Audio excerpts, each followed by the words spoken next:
rencontre. C'est puissant, une rencontre. Des mots qui s'échangent, des idées qui découlent et une porte qui s'ouvre sur l'avenir. Avec nos partenaires, il ne tient qu'à nous de la franchir et d'explorer les limites d'un monde plus vert, plus humain et inclusif. Partons à la rencontre de ces entreprises qui innovent et améliorent notre quotidien. Inspirons-nous. Malongo est une entreprise niçoise située à Carros, créée en 1934 et qui s'est développée sur toute la France et puis à l'international après, et qui est le spécialiste du café, du commerce équitable et de l'agriculture bio, dans lequel nous sommes tombés il y a plus de 30 ans maintenant. Qu'est-ce que c'est que le commerce équitable ? C'est d'une part prix minimum garanti, quelles que soient les fluctuations des cours du marché. C'est ensuite une prime de développement qui sert à faire les programmes sociaux, les écoles, les centres de santé, même l'aménagement du territoire. Et c'est une prime d'agriculture bio que l'on verse. On voit que le commerce équitable, à tout au moins les petits producteurs et les coopératives, se situent principalement dans des zones défavorisées. Des villages entiers venaient nous dire « mais depuis que vous nous avez obligés à passer en agriculture bio, c'est incroyable, on n'a plus les puits pollués ». Nous travaillons avec une vingtaine de coopératives directement en Amérique centrale, en Afrique, en Asie, pour remplacer bien sûr en Asie le pavot par du café et en Amérique centrale de la coca par du café. La collaboration avec Châteauforme a commencé en 2008 et là où on s'est retrouvés, c'est sur l'aspect recherche de la qualité.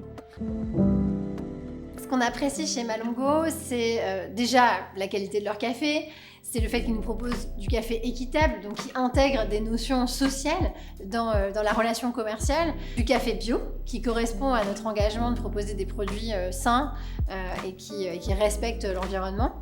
Mais ce qu'on apprécie aussi particulièrement, c'est finalement leur réactivité, les échanges qu'on peut entretenir avec eux, leur volonté de s'améliorer. Quand on leur a fait part de notre volonté de réduire notre impact environnemental et plus particulièrement de réduire nos déchets, ils ont su nous proposer un emballage qui est compostable. Donc là, la dosette individuelle est compostable, donc peut partir dans les biodéchets. Et de la même manière, l'emballage est lui en carton qui peut aussi être composté.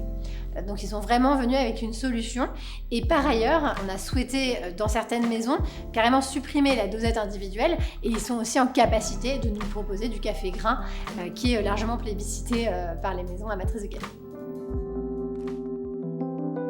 Avant l'achat, des échantillons sont envoyés et dégustés par le comité de dégustation. Ensuite, le nez de Malongo, Delphine Luisin, va faire les mélanges en fonction des qualités qu'elle a reçues. On a une première étape qui permet de nettoyer le café. Assez grossièrement, c'est un tamis vibrant. On vient enlever les gros corps étrangers. Ensuite, le café va être transporté de l'autre côté de l'usine. Il va être pesé. On pèse par batch de 150 kg. Et ensuite, on l'ensile dans un gros silo de stockage de 32 tonnes. Ensuite, vient débuter la plus importante des étapes chez nous, c'est l'étape de torréfaction. Cette étape est invariable depuis 1984. C'est vraiment le savoir-faire de notre entreprise. On a gardé la torréfaction à l'ancienne. Donc on a un brunissement du café vert. À ce moment-là, on va développer environ 1000 composés aromatiques et c'est ça qui va donner l'arôme du café. De la mouture va dépendre la qualité de l'extraction. En fait, on a une large gamme de produits avec différents types d'extraction. Donc on peut avoir le corset de l'expresso avec le côté plus doux du café filtre. On a différentes lignes de conditionnement en fonction de l'application qu'on veut avoir. Le process de fabrication est le même pour tous ces types de consommateurs. On va varier simplement l'emballage à l'utilisation. On est les premiers industriels à avoir mis du café sous vide et en boîte. La boîte, l'avantage, c'est que c'est du fer blanc, c'est recyclable à l'infini. D'un point de vue personnel, d'arriver chez Malongo, c'est une belle aventure et c'est aussi un choix. Je cherchais à trouver, étant vraiment issu du milieu industriel, ayant fait beaucoup d'industrie, je cherchais à avoir une industrie qui ait les valeurs aujourd'hui et qui ait gardé des valeurs aussi de l'artisanat. Parce que ce mélange artisanat-industrie, c'est très difficile à garder. Malongo a su le garder en ayant aussi bien des lignes avec des gros volumes, mais aussi des lignes capables de faire des petites fabrications. C'est quand même la première entreprise qui a amené un produit issu du commerce équitable en grande et moyenne surface. Parfois, Parfois, une simple poignée de main finit en coup de pouce pour faire de demain un monde meilleur. Alors tendons la main et saisissons celle des autres. Avançons, créons, mais surtout, inspirons-nous.